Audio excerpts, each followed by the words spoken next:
As seen from an orbiting satellite, a tropical cyclone offers its viewer a fascinating spectacle, an object of awesome beauty.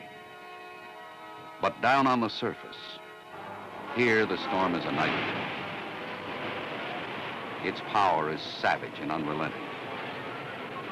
In one day, an average tropical cyclone releases the energy equivalent of over 420 megaton hydrogen bombs.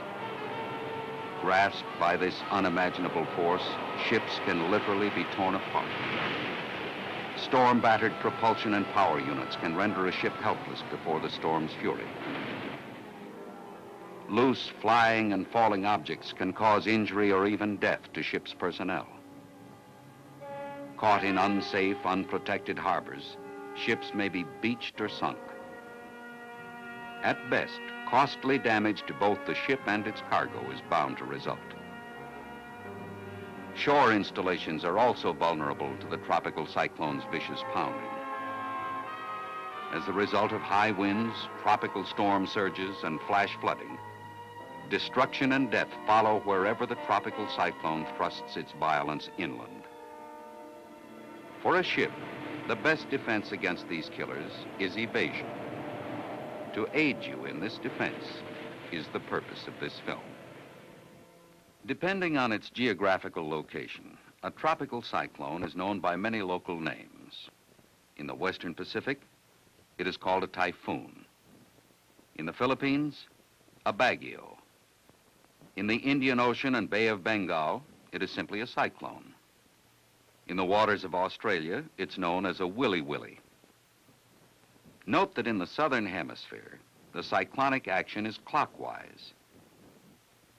The same tropical cyclone is called a hurricane in the eastern Pacific, the Gulf of Mexico, the Caribbean, and the North Atlantic. But by whatever name it is called, it remains the same vicious killer. Let's review a tropical cyclone's characteristics. In the northern hemisphere, the storm comprises a well-defined cyclonic system with a counterclockwise wind flow.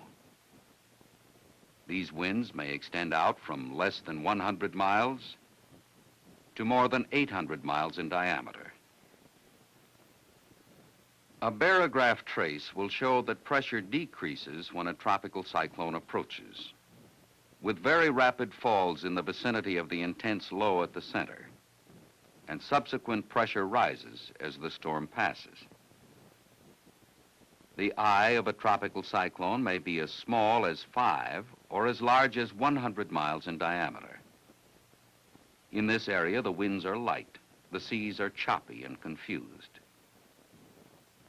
Around this calm eye, the tropical cyclone's strongest winds average from 90 to 150 knots.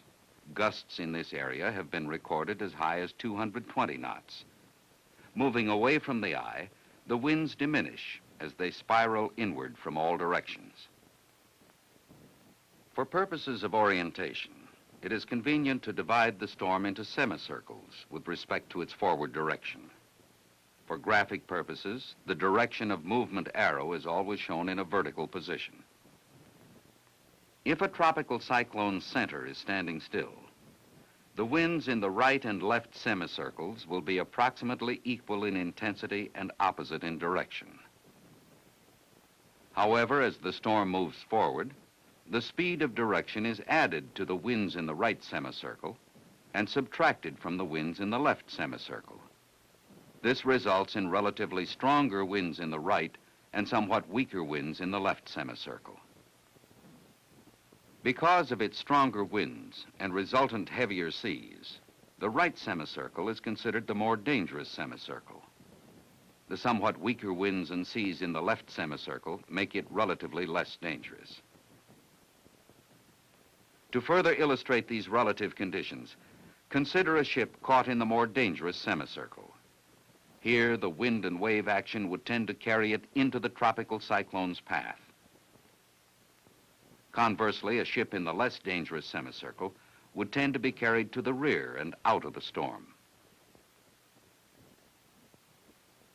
The great wind stress exerted on the ocean's surface creates mountainous waves. Some have been reported to have peaked as high as 66 feet. As these waves move into areas of weaker wind, they diminish in height and increase in period.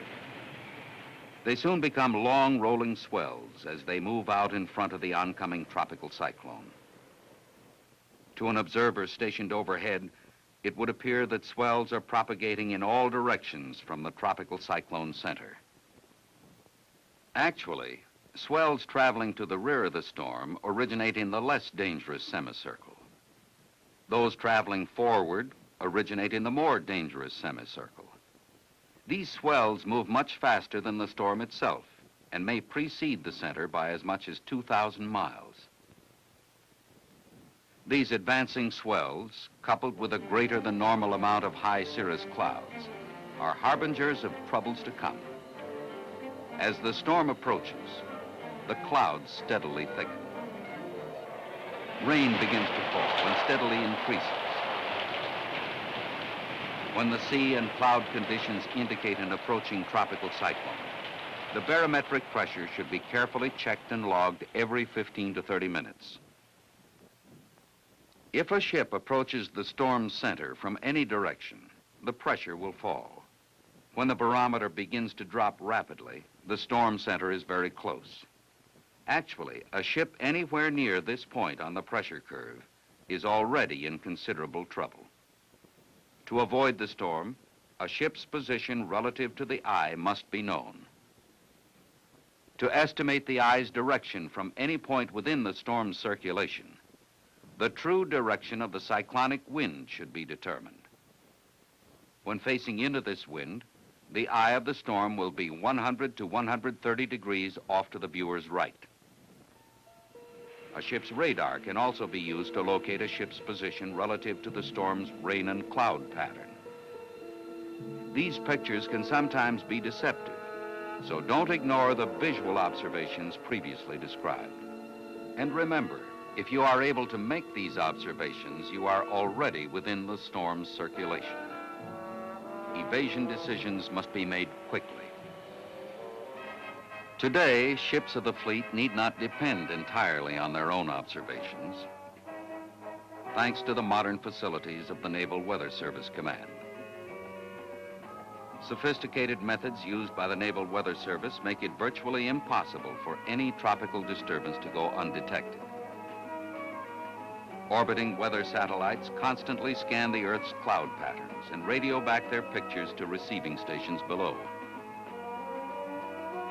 Located in the Naval Forces Marianas Headquarters Building, Guam, the Fleet Weather Central continuously receives and processes satellite and other weather data, including observations radioed from ships at sea.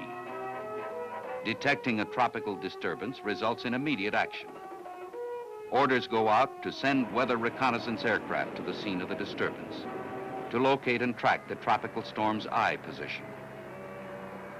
Inside the storm, a flight meteorologist collects and analyzes storm data. Visual observations of the cloud cover and sea conditions are also made. All collected data are radioed immediately to all cognizant Naval Weather Service activities. Using the latest techniques, the data are processed to determine future typhoon positions and probable variations in the typhoon's intensity. The product of all these compiled and processed data is the warning message which is radioed to the fleet. Contained within the warning message are all data necessary to determine the danger area to be evaded. Note the typhoon position data for the present position and the forecasted 12, 24, 48, and 72-hour positions. These positions and their corresponding forecast maximum winds should be plotted immediately upon receiving the message. The track represented by these plots provides a general idea of the typhoon's present and predicted movement.